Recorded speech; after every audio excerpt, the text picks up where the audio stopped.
Olá, alunos da turma ATM 45, tudo bem com vocês? Estou aqui na nossa 11ª aula da disciplina Paciente Crítico e Grave.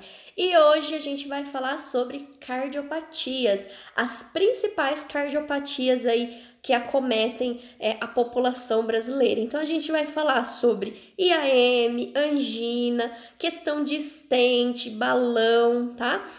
E os cuidados de enfermagem propriamente dito. Eu espero que vocês gostem dessa aula. Qualquer dúvida, pode me deixar uma pergunta via portal, me mandar um e-mail, que nós iremos nos falando por lá, tudo bem? Então vamos lá.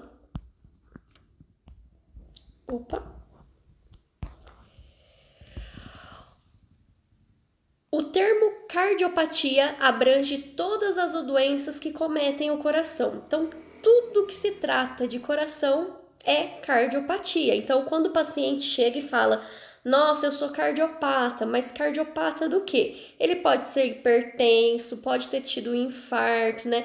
Pode ser aí um transplantado, né? Tudo que envolve questões cardiológicas, né? Doenças cardiológicas nós denominamos como cardiopatias, tudo bem? Alguns dos tipos de cardiopatia são o seguinte: cardiopatia congênita, que são os defeitos cardíacos presentes desde o nascimento, normalmente os RNs, né, logo que nascem, ou até mesmo hoje em dia aí, com as altas tecnologias, né, existem aí cirurgias intrauterinas, né, para reparos, enfim. Nos casos mais graves, costuma ser percebida logo que o bebê nasce. Nos casos menos graves, pode ser diagnosticada quando a pessoa já está na idade adulta. Doenças do miocárdio são defeitos do miocárdio do coração, do músculo do coração, desculpa. Em muitos casos, o órgão não consegue bombear o sangue adequadamente. Alguns tipos comuns de cardiopatia também incluem infecção do coração. Normalmente, essas infecções, pacientes que têm algum tipo de infecção no coração, né, que a gente costuma chamar de miocardite, né, é um tipo de infecção do coração, esses pacientes ficam internados no setor de UTI, tá? São causadas quando bactérias, vírus, fungos ou parasitas alcançam o músculo cardíaco. Cardiopatia de válvulas, né? O coração tem 4 válvulas que abrem e fecham para permitir o fluxo de sangue no coração, né? Então, para ele bombear, existem todas essas válvulas, né? Válvula mitral, enfim, né? Uma variedade de fatores podem danificar as válvulas, causando a doença. Muitos pacientes precisam passar por procedimento cirúrgico, né, para reconstrução dessas válvulas, né, seja por material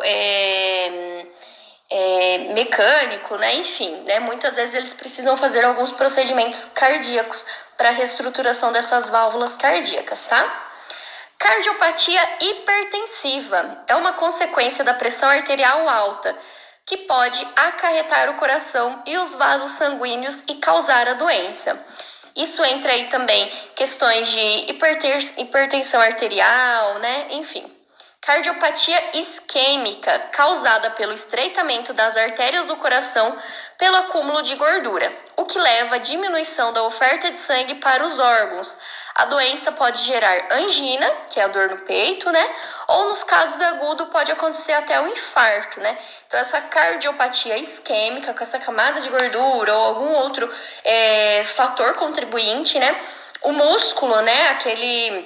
Aquele estreitamento das artérias, ele pode ser interrompido e causar um processo isquêmico, tá? Os sintomas de cardiopatia podem variar com o tipo de problema e o quanto a função cardíaca está corrompida. Alguns sinais incluem cor de pele cinzenta ou azul, né, cianose em extremidades, né, pode ser um indicativo de cardiopatia, porque se o coração não está bombeando adequadamente, isso significa, né, que o CO2 não está sendo retirado, né, no bombeio, e nem o O2 está sendo disseminado para outros órgãos, né? Então, muitas vezes, né, essas cianoses nas extremidades, né, periféricas indicam alguma cardiopatia importante, tá? Inchaço nas mãos, tornozelos e pés, falta de ar, falta de fôlego durante atividade física, fadiga, batimentos cardíacos irregulares, tonturas, vertigens e desmaio e dor no peito, né? Que é a precardialgia. A cardiopatia é mais fácil de ser tratada quando detectada precocemente. Vale lembrar que muitas formas da doença cardíaca podem ser prevenidas com a adequação de um estilo de vida mais saudável. Então, tudo aquilo que a gente já sabe, né? Praticar exercício físico, ter uma boa alimentação, fazer alguns exames periódicos, né? Principalmente, né, pessoas que já têm histórico familiar, né, de alguma cardiopatia importante, é ideal fazer um acompanhamento, um check-up aí contínuo com o médico, tá bom? Agora a gente vai falar sobre o infarto agudo do miocárdio e os tipos de angina, tá? Então, o infarto agudo do miocárdio, conhecido como ataque cardíaco, o infarto agudo do miocárdio se caracteriza pela ausência ou pela diminuição da circulação sanguínea no coração, o que priva o músculo cardíaco, que é o miocárdio, né, no local acometido de oxigênio e de nutrientes, causando lesões importantes que podem levar até a morte de suas células, conforme o tempo de duração do evento. Então, o infarto, né? Vocês podem ver aí na imagem, né? O infarto agudo do miocárdio, ele pode ter uma diminuição da circulação, pode ser causado aí até mesmo por um trombo, né? E esse infarto pode ser isquêmico ou não, tá bom? Caso seja isquêmico, toda aquela atividade muscular de alguma determinada parte ali do músculo cardíaco, ele para de funcionar, né? E aí não tem esse retorno ao demais músculo cardíaco, tá bom? Então, muitas vezes, por isso que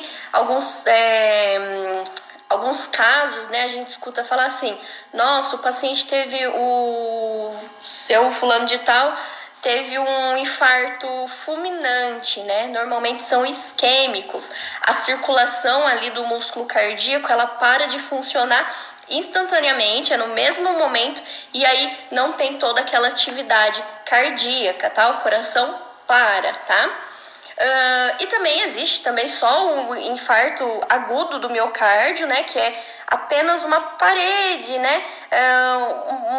Uma pequena parte ali do músculo, né? Que sofre uma alteração, mas não necessariamente o paciente pode ir a óbito, né? Por isso que quando identificado precocemente, se esse paciente procura um pronto atendimento adequado, faz todo o procedimento, às vezes ele precisa ir para cateterismo, né? Enfim, ele tem uma taxa aí de sobrevida, tá bom? Mas muitos desses pacientes, eles vão aí estar no setor de UTI justamente para acompanhamento, tá? O bloqueio ao fluxo de sangue habitualmente se deve à obstrução de uma das artérias coronarianas, sobretudo em razão de um processo inflamatório associado à presença de placas de colesterol em suas paredes, a chamada aterosclerose. Na prática, o sangue fica impedido de circular tanto pelo desprendimento de um fragmento dessas placas, quanto pela formação de coágulo nas artérias. Deixa um desenho aí, uma imagem muito nítida, né? A artéria, né? Uma das artérias do coração, né? Que ajuda lá no bombeamento, na entrada e saída de sangue, muitas vezes ela pode estar interrompida, seja pelo um trombo, né? Se esse paciente aí teve uma trombose venosa e acabou esse trombo subindo aí para a artéria cardíaca, né? Ou até mesmo por gorduras, né? Pela questão de alta taxa de colesterol. Então, aí essa gordura interrompe essa artéria, impedindo a passagem do sangue, né? E isso pode causar o infarto agudo do miocárdio, tá bom? O ataque cardíaco é uma ocorrência grave que está entre as principais causas de morte no Brasil e no mundo. No entanto, quanto mais a pessoa recebe atendimento médico diante dos primeiros sintomas, maior serão suas chances de sobrevida. Causas e sintomas do IAM. O infarto tem manifestações clínicas bem específicas, como dor referente no tórax ou peito, né, contínuo, de forte intensidade e sensação de compressão, aperto ou queimação no peito, ardor bastante semelhante à azia, dor pertorial irradiante para a mandíbula e para os ombros e braços, mais frequentemente a mandíbula, mais frequentemente do lado esquerdo do corpo, e por vezes palpitações prolongadas, tecnicamente chamada de arritmia cardíaca. Lembrando que todos esses sintomas eles podem estar associados, né? Dor torácica, paciente dizer que está com sensação de queimação estomacal, né, de azia, dor só em algum dos membros superiores, né? Dor precordial é a mais típica, né? E pode ter aí todos esses sintomas associados ou apenas um, né? Eu já vi aí paciente entrando num quadro de infarto sentindo apenas epigastralgia, né? Dor de estômago. Então ele estava com uma azia muito intensa, já era hipertenso, né? Como história clínica. E esse paciente apenas chegou no pronto atendimento se queixando de epigastralgia. Então, pode ter todos esses sintomas associados, mas também, né, pode ser apenas um deles, tá? A pessoa pode apresentar ainda suor excessivo, náusea, vômito, tontura, desfalecimento, assim como ansiedade e agitação, tá? O ataque cardíaco resulta de uma série de agressões acumuladas ao longo dos anos, como tabagismo, obesidade, diabetes, hipertensão arterial, níveis de colesterol alto, estresse, sedentarismo, entre outros. Todas elas, isoladamente, constituem fatores de risco para o ataque cardíaco e aumentam a probabilidade de ocorrência deste evento quando presentes em conjunto na mesma pessoa. Por exemplo, um fumante obeso e hipertenso com índice de colesterol elevado. Então, esse público aí tem alto índice de sofrer um ataque cardíaco, né? Exames e diagnóstico. Então, como é detectado o IAM, né? Existe tanto a coleta de CKMB e troponina, que são dois tipos de exames laboratoriais. A gente costuma dizer que para identificar um infarto é necessário fazer a curva enzimática. O que é essa curva enzimática? É a coleta de CKMB e troponina na primeira hora, né? Então, na hora que o paciente chega, já se queixando de dor torácica, mal-estar, e a equipe de saúde já identifica que uma possível infarto, né, como causa, então é coletado primeira amostra, primeiro momento de CKMB troponina, após 3 horas coletado nova amostra de CKMB troponina e após 6 horas da primeira coletada a terceira amostra, tá? Por que a gente diz que é curva enzimática, né? Porque o paciente, quando ele chega com intensa dor, provavelmente ele está iniciando um processo aí do infarto agudo do miocárdio. Então, na primeira amostra pode estar normal, né, o resultado lá de CKMB troponina. Na segunda, talvez esteja alterado ou não. E na terceira, se estiver alterado, o paciente com certeza está no processo de infarto, tá? Se não estiver alterado, o paciente já descarta a hipótese de infarto agudo do miocárdio. É claro que isso é um dos exames, né? Mas é necessário, sim, fazer um eletrocardiograma na primeira hora, né? E ao longo do tempo, conforme solicitação médica, tá? Ah, mas Ana, eu vou esperar 6 horas para saber se meu paciente está infartando ou não e não entrar com medicação? Não, tá? Quando, por exemplo, se meu eletro já deu normal, minha primeira enzima deu normal também, normalmente os médicos solicitam a segunda enzima para descartar esse risco do paciente estar no processo de infarto, tá? Então, eles solicitam uma outra enzima e é claro que vai entrando com todas as medicações aí pré-disponíveis, tá bom? O diagnóstico do infarto é geralmente feito por um serviço de saúde de emergência. Então, normalmente os pacientes chegam com dor torácica no pronto atendimento, tá bom? Com base nos sintomas e nos resultados de eletrocardiograma, que em muitas situações sugerem a interrupção da circulação do coração, e de exames de sangue que medem o nível de enzimas resultantes na destruição de células cardíacas. Então, essas enzimas em específico são o CKMB e o troponina, tá bom? Tratamentos e prevenções. Inicialmente, o tratamento visa diminuir a lesão do miocárdio e evitar complicações fatais, o que requer a administração de medicamentos para o coração trabalhar de modo mais econômico e para ajudar a restaurar a circulação sanguínea local. Dependendo do tipo de infarto e da gravidade do entupimento, a obstrução das artérias muitas vezes requer um procedimento mais intensivo, como a angioplastia ou cirurgia de revascularização do miocárdio, né? Então, muitos pacientes, eles precisam ir para um setor específico, né? Que normalmente as instituições, elas chamam de hemodinâmica. E na hemodinâmica, se é constatado um infarto nesse paciente, se o paciente teve um processo de infarto agudo do miocárdio, é necessário realizar um procedimento chamado angioplastia. É claro que é associado toda uma medicação pré-operatória, digamos, né?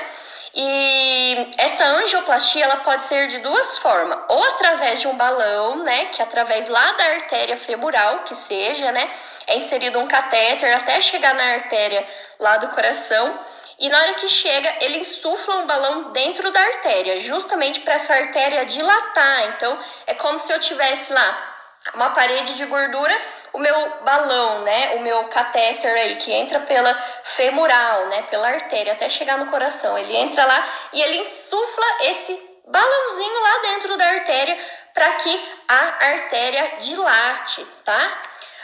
Ou, né, em alguns outros casos, dependendo qual é a área aí atingida, né, muitas vezes se usa stent, tá? Na maioria das vezes se usa stent. Esse stent é a mesma coisa do balão, né? Então é através pode ser através da femoral, né? Um catéter, ele chega até a artéria coronariana e lá na artéria ele lança como se fosse uma telinha, né? Para dilatar essa artéria, só que essa telinha, ela fica no paciente, tá bom?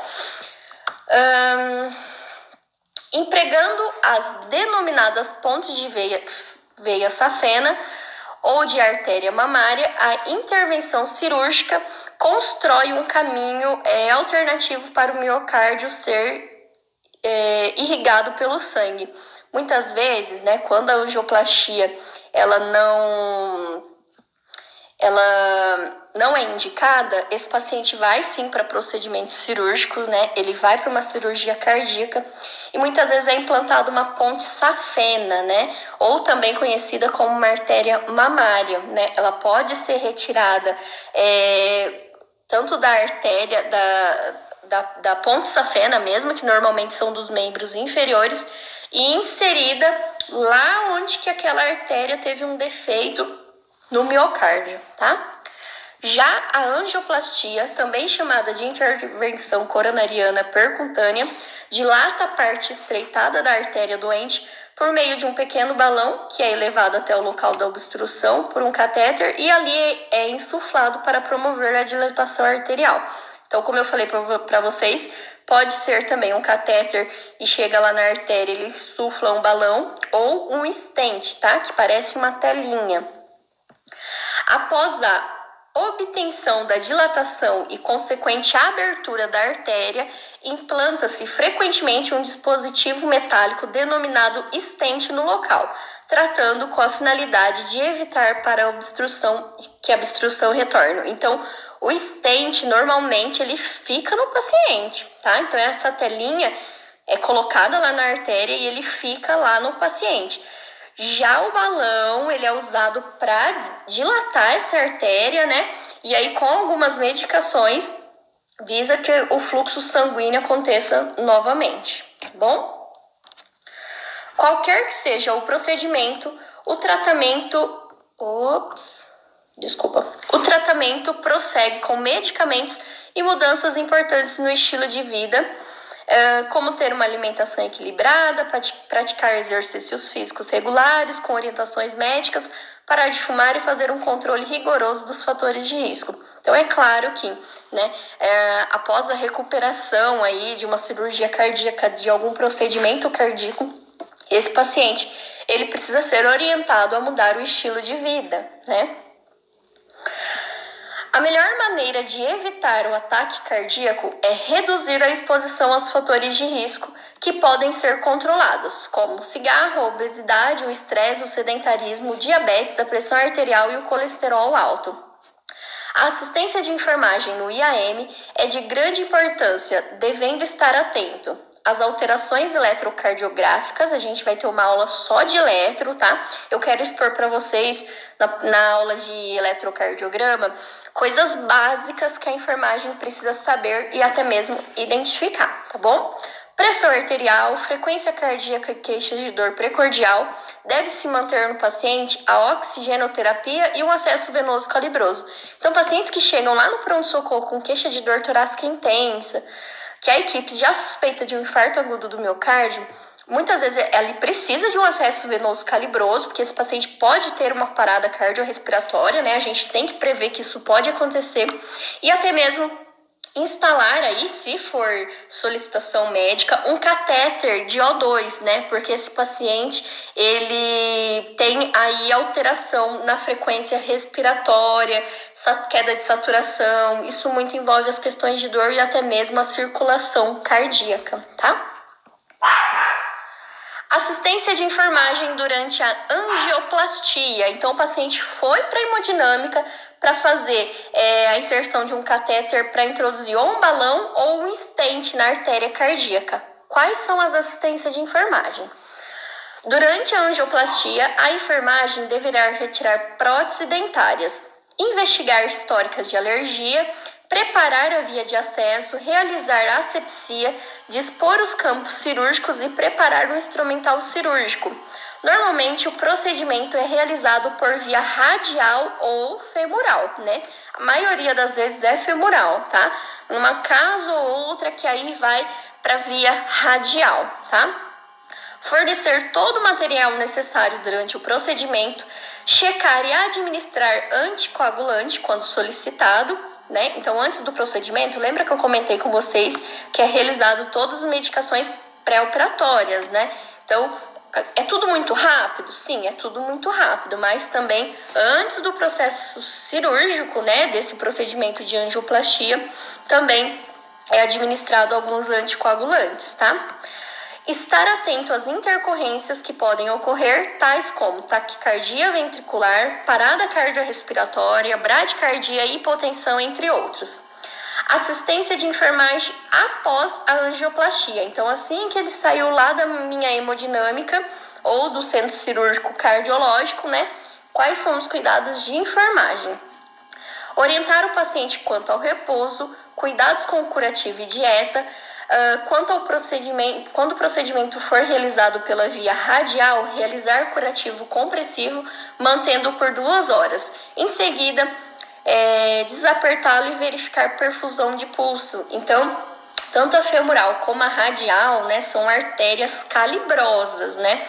Então, depois que é feito esse procedimento, né, que é inserido um catéter lá na minha artéria, né? Após a retirada desse catéter, a artéria pode sangrar muito. Por isso que tem que fazer um curativo compressivo por até 2 horas. E depois disso, sempre observar se está tendo sangramento importante ou não, tá bom? Quando o procedimento for realizado por via femoral, o introdutor será retirado após 5 horas. O paciente deve ser orientado quanto ao repouso e manter restrição de membro durante esse período. A femoral ela demora um pouquinho mais, porque devido à movimentação do paciente, ele precisa ter aquela questão de coagulação, né? Então, para evitar aí o risco de sangramento, tá? A assistência de enfermagem no atendimento ao paciente com infarto agudo do miocárdio requer atenção e principalmente ter conhecimento para lidar com os diversos tipos de situação que poderá enfrentar, para que o paciente seja bem assistido e que isso contribua para a sua recuperação. Agora nós iremos falar sobre angina, tá? A angina e o infarto provocam uma dor no peito com características muito parecidas, pois ambas se originam de um inadequado fluxo de sangue nas artérias coronarianas. A diferença é que na angina o fluxo está reduzido, mas não o suficiente para causar necrose no músculo cardíaco. Então, Lembra que eu mostrei uma imagem para vocês que tem lá o coração, né? E uma parte estava toda em vermelho, um pouquinho mais escuro. Aquela parte provavelmente sofreu um infarto, uma necrose de alguma parte do músculo cardíaco, tá? Já na angina, não necessariamente tem essa necrose, né, na parede muscular, mas sim o baixo débito de fluxo sanguíneo correndo ali na parede do músculo cardíaco, tá? A angina é um sinal de que o coração está no seu limite, trabalhando com o fluxo de sangue que é suficiente apenas para suprir suas demandas básicas. Então, um exemplo clássico que eu deixei aí, tá? Imagine um paciente que tenha uma obstrução parcial em uma ou mais das artérias coronarianas. Quando este paciente está em repouso, ele nada sente, porque a demanda cardíaca por sangue está baixa nesse momento. Porém, quando este paciente faz um esforço físico, os batimentos cardíacos aceleram e há uma necessidade de aumento de aportes de sangue para o coração. Como existe uma obstrução ao fluxo, este sangue extra não chega na quantidade necessária, provocando uma isquemia do músculo cardíaco, chamada angina. Se este paciente repousar após alguns minutos, a frequência cardíaca e a demanda por sangue do coração irão voltar ao basal, fazendo com que a isquemia e a dor da angina desapareçam, né? Então, como eu falei para vocês, a angina ela tem um fluxo sanguíneo, né, menor, ela trabalha no seu limite, né? Caso esse paciente faça os mínimos esforços, né, seja de caminhar um pouco mais rápido, né, já vi casos de pacientes sofrerem um quadro de angina apenas de se abaixarem, né, para pegar algo do chão, né, e no momento desse levantar, né, que gera uma frequência um pouco mais alterada, sofrer aí uma angina cardíaca, tá? Portanto, enquanto o infarto é uma grave falta de sangue para o coração, tá, que provoca a morte do tecido cardíaco, a angina é um estágio anterior, onde há redução do fluxo de sangue nas artérias coronarianas, mas ainda há perfusão suficiente para o músculo cardíaco não sofrer necrose. Então, o infarto, aquele músculo, aquele pedacinho, ele sofre necrose, ele para o fluxo sanguíneo, né, por algum motivo, seja por uma interrupção de artéria, enfim. Já a angina, ela trabalha no mínimo, né, no mínimo possível de fluxo sanguíneo aí nas artérias, tá? E aí, existem alguns tipos aí de isquemias do coração, né, que podem ser angina estável, angina instável, nós iremos ver aí daqui a pouco as diferenças entre as duas, e claro, o infarto do miocárdio que nós já vimos anteriormente, tá? Angina instável é a isquemia cardíaca causada pelo esforço físico, estresse ou qualquer outra situação que aumente temporariamente a demanda de sangue do músculo cardíaco. Há uma ou mais obstruções nas artérias coronarianas, mas elas não são grandes o suficiente para causar dor em repouso. Quando o paciente faz um esforço, ele sente dor, mas é de curta duração e desaparece alguns minutos após o repouso. Então, a angina estável, né? Então, é quando o paciente faz algum mínimo esforço possível, tá bom? Seja até mesmo pentear o cabelo, né? Esse mínimo esforço pode aí desencadear a uma angina estável, tá? Agora, a angina instável, né, é o contrário. O paciente não faz nada, ele está totalmente em repouso e pode sofrer um quadro de angina cardíaca, tá? Então, estável, o paciente tem o mínimo de esforço. Instável, o paciente está em total repouso, tá? Angina instável é a isquemia cardíaca que ocorre em repouso ou com apenas mínimos esforços, como pentear o cabelo ou tomar banho. A obstrução é grande o suficiente para que o fluxo de sangue seja inferior ao necessário em situações basais. A angina instável pode ser considerada um pré-infarto, sendo classificada como síndrome coronariana aguda. Então, é uma fase anterior ao infarto, né? O coração ele já não está mais conseguindo bombear o mínimo possível, né, que já é o quadro da angina, e aí ele decorre aí a um infarto, né? Então é uma fase pré-infarto, digamos assim, tá? E o infarto agudo do miocárdio, só para dar um resumão do que a gente já disse, né? É uma isquemia cardíaca grave que leva à necrose da parte do tecido muscular do coração. O infarto fulminante é aquele que ocorre devido à necrose em uma área extensa cardíaca, né? Que torna o coração incapaz de continuar seu trabalho de bombear sangue, provocando um colapso circulatório que é chamado choque cardiogênico. Então, o paciente pode sofrer um infarto agudo do miocárdio isquêmico, que é aquele rápido, né, e que abrange aí uma área extensa do músculo cardíaco, né? Infelizmente, nesses casos, não tem muito o que fazer, porque o paciente vai a óbito instantaneamente, não dá tempo nem de procurar um serviço aí de pronto atendimento, tá? Agora a gente vai falar sobre trombólise. Lembra que eu falei para vocês que antes de fazer lá um cateterismo, um stent, a introdução de um balão na artéria, é realizado, né, algumas medicações, né? Normalmente essas medicações são anticoagulantes, né? E muitas vezes se utiliza a trombólise, né? Então, a gente tem que falar um pouquinho sobre ela, tá bom? A trombólise é um procedimento que utiliza medicação para dissolver um coágulo. Então, caso a minha artéria coronariana esteja, digamos, entupida por conta de uma artéria, conta de um coágulo, é realizada essa trombólise para dissolver esse coágulo, tá? Mas, Ana, como que chega uma trombose lá na artéria do meu coração? O paciente pode estar em TEV, né, que é tromboembolismo venoso. Pode ter sofrido um trombo, né, um embolo lá na minha veia femoral e esse êmbolo subiu até até a minha artéria cardíaca e ficou paradinha lá, entupiu a minha artéria cardíaca, né? Então esse êmbolo normalmente é um coágulo de sangue e precisa ser realizado trombólise, né, claro, por prescrição médica, para que esse coágulo se dissolva. Os medicamentos utilizados na trombólise são chamados trombolíticos ou fibrinolíticos, tá? No mercado existem vários tipos aí, tá? No mercado farmacêutico, claro, né? Choque cardiogênico. Então, agora nós iremos sair um pouquinho do infarto, da angina, para falar sobre choque cardiogênico, né? Muitos pacientes ficam internados em monitorização 24 horas contínuas no setor de UTI, seja cardiológica ou geral, com quadro de choque cardiogênico. Então, nós iremos entender agora o que é isso, né? O que é esse diagnóstico, tá?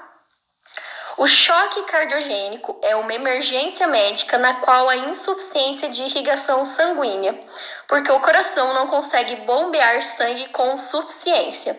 Isso reduz o suprimento de oxigênio e nutrientes do resto do organismo e pode ser fatal se não tratado corretamente e imediatamente.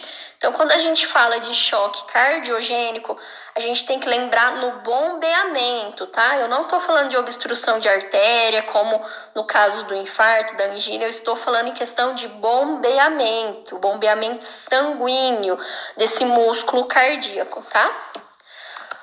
O choque cardiogênico é a incapacidade do coração ao bombear uma quantidade necessária para a manutenção dos órgãos nobres, causando então a queda da pressão arterial, porque claro, se eu não tenho fluxo sanguíneo, né, o bombeio não me causa o fluxo sanguíneo, eu posso ter um quadro de hipotensão, tá? Falta de oxigênio nos tecidos e acúmulo de líquido nos pulmões. A causa do choque cardiogênico, ela pode ser por conta do infarto, né? Então, se eu tive um infarto e não foi tratado, esse músculo cardíaco está comprometido e o coração não vai conseguir fazer um bombeamento adequado. Então, além do infarto, o paciente pode sofrer, né, levar a um choque cardiogênico, tá? Insuficiência cardíaca coronariana, fibrilação ventricular. Então, quando meu coração está fibrilando, ele deixa de bombear, né? Que é a funcionalidade cardíaca padrão, né? Ele deixa de bombear o fluxo sanguíneo e ao fibrilar, ele não manda aí todo esse ciclo de oxigênio, retirada de CO2 para os tecidos, tá bom? Arritmias, o tamponamento cardíaco, as valvulopatias, que é algum problema das válvulas, né? Naquele momento de abrir e fechar as válvulas, pode ser que tenha algum comprometimento dessa válvula e esse bombeamento não seja adequado, tá? Estenose aórtica, trauma no miocárdio, estágios terminais de sepse, intoxicação, seja por medicamento ou não. E os sinais e sintomas de cardiogênico, né, de choque cardiogênico, são os seguintes, ó. A maioria dos pacientes com choque cardiogênico está associado ao infarto do miocárdio. As manifestações clínicas do choque cardiogênico incluem hipotensão arterial, respiração rápida por falta de ar, batimentos cardíacos acelerados, né, porque o paciente começa a fazer muito esforço respiratório e não está bombeando tanto sangue, consciência diminuída, porque falta oxigênio, né, pulso fraco, suor, pele pálida, mãos ou pés frios e azulados, que são as cianoses de extremidades. Então, se eu não estou tendo esse bombeio de sangue, né, está faltando oxigênio aí na minha corrente sanguínea e principalmente nas extremidades, né? Fluxo de urina inferior a 25 ml por hora. Fatores de risco, né? Podem sofrer aí um choque cardiogênico. Lembrando, como eu falei anteriormente, esse choque cardiogênico, ele pode estar associado ao infarto agudo do miocárdio, né? Uma consequência do infarto, tá? Mais de 60 anos, histórico familiar ou pessoal de doença cardíaca, diabetes mellitus, insuficiência cardíaca congestiva, hipertensão, angina e insuficiência cardíaca coronariana. O tratamento, né, que normalmente é realizado aí. Durante a emergência, é importante administrar endovenosamente medicamentos que melhoram a contração, né, e a condução elétrica do coração e aumentar a pressão arterial com dobutamina, adrenalina, dopamina e noradrenalina. É claro que esse tratamento farmacológico é através de prescrição médica, tá bom? Outros tratamentos incluem cateterismo cardíaco com angioplastia coronariana com implante de stent, tá? Monitoramento do eletro para orientar o tratamento, cirurgia cardíaca, que é a revascularização, né, do miocárdio ou substituição da válvula. No começo dessa aula, eu comentei com vocês que alguns pacientes vão para o centro cirúrgico fazer aí uma cirurgia cardíaca para troca de válvula, seja ela mecânica ou não, tá bom? Contrapulsão com balão intraoperatório e coração artificial ou implantado, tá? A prevenção desse choque cardiogênico, né? Depois de um infarto, o uso cuidadoso de beta-bloqueadores inibidores de ECA em cardiopatas é essencial para evitar a hipotensão que causem novos choques cardiogênicos. Uma dieta saudável, baixa em gorduras, LDL, que são vistos, né, são identificados aí em exames laboratoriais, que é coletado de rotina no setor da UTI, né, tanto os glicéridos também, né, uma dieta rica em cálcio e ferro, exercícios frequentes. É claro que não é no hospital que esse paciente vai fazer exercícios frequentes, né, após a sua recuperação.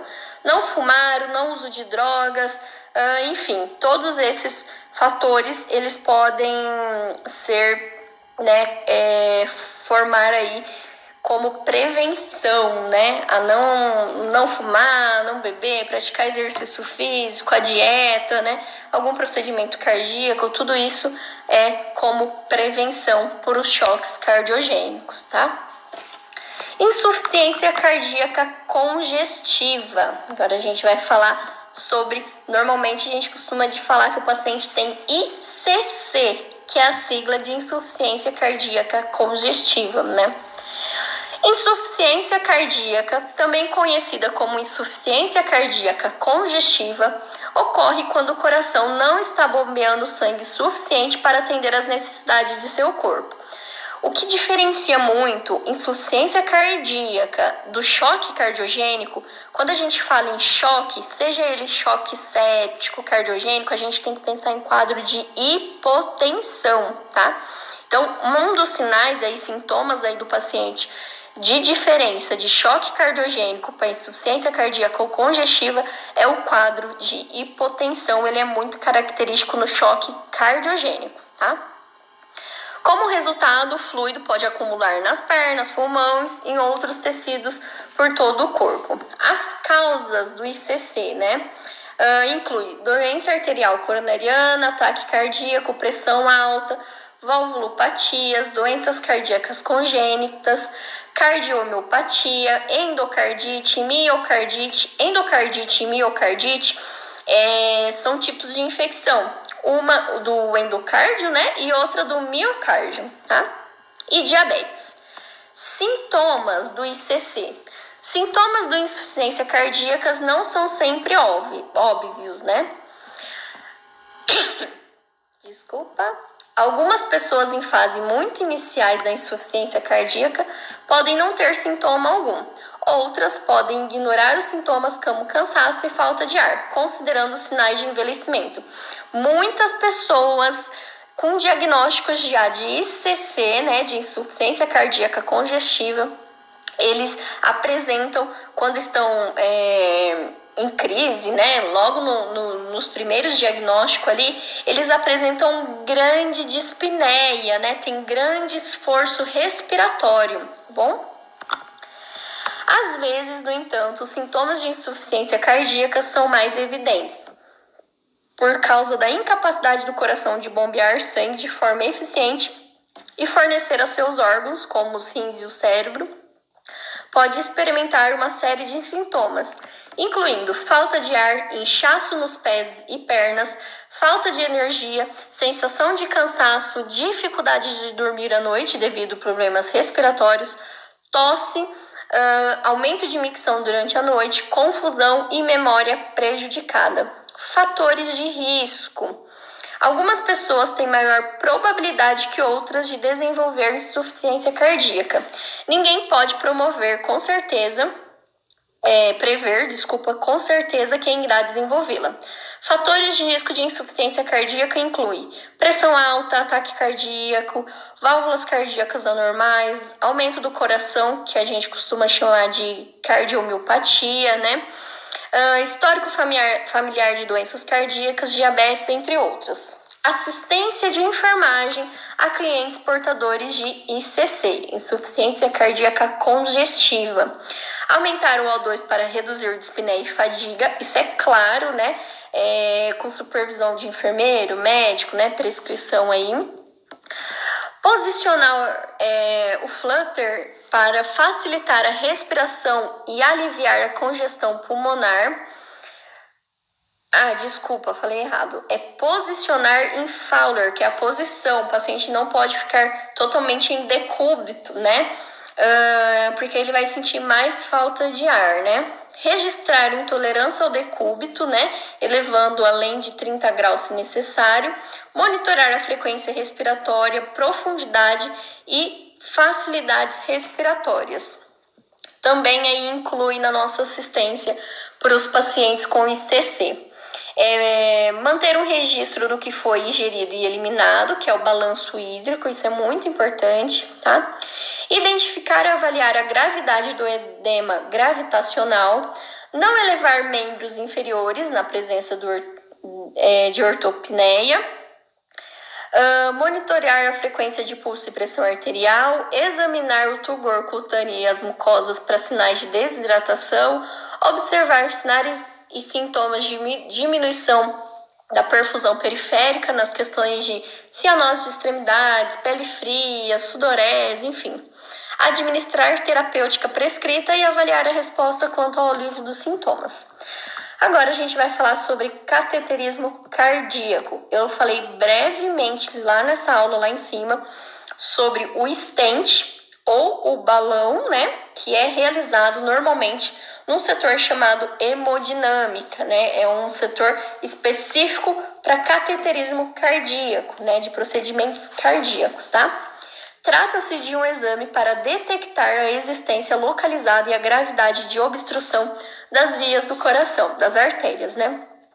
Alteração no funcionamento das válvulas e do músculo cardíaco e de defeitos congênitos. Em mais de 80% das vezes, ele é indicado para o diagnóstico de doença arterial coronariana, angina ou infarto, como a gente falou lá em cima, por ser essa a mais frequente. Entretanto, indica-se o cateterismo também para o diagnóstico de doenças de válvulas, como estenoses, insuficiência mitral e aórtica, músculo cardíaco, que é a miocardiopatias, e doenças congênitas, né, que são alguns defeitos desenvolvidos no coração. Alguns medicamentos precisam ser suspensos antes do procedimento, como os anticoagulantes, 2 a 5 dias. Então, normalmente esses cateterismos, eles são agendados, tá? Então, o paciente já fez alguns exames preliminares, né? Então, viu que é necessário fazer um cateterismo, o paciente não corre risco de ter um infarto ao longo desse tempo, e aí ele precisa parar com as medicações aí, conforme indicação médica, tá? Então, são normalmente cirurgias eletivas, tá? Ou seja, cirurgias agendadas, tá? Pessoas com alteração da função renal precisam ser hidratadas algumas horas antes, dependendo da indicação médica.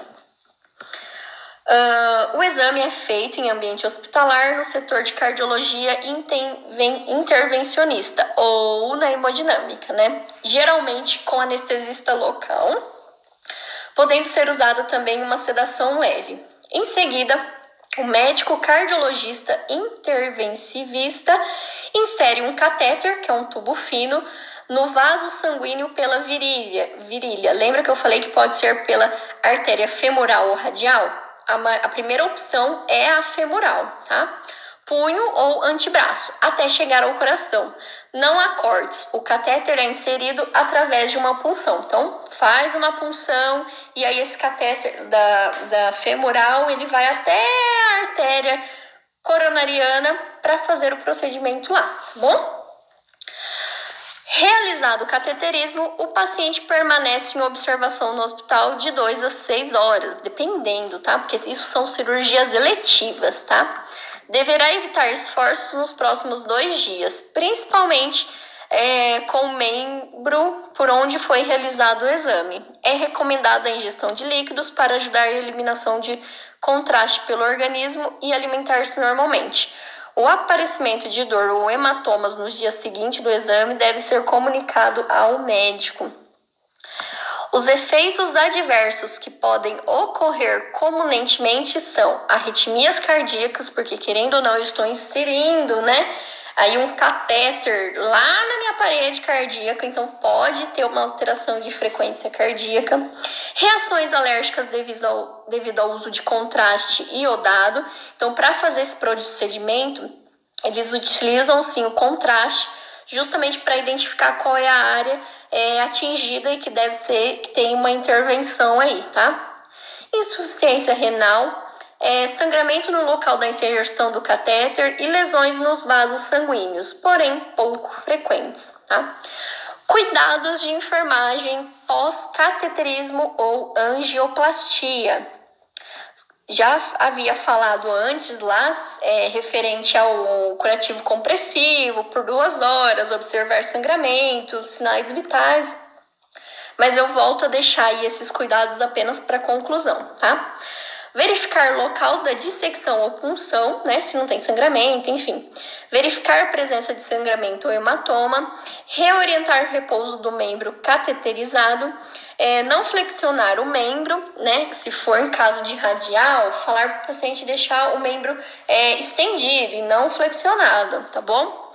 Controle de pulso, temperatura e perfusão periférica do membro cateterizado. Controle de sinais vitais.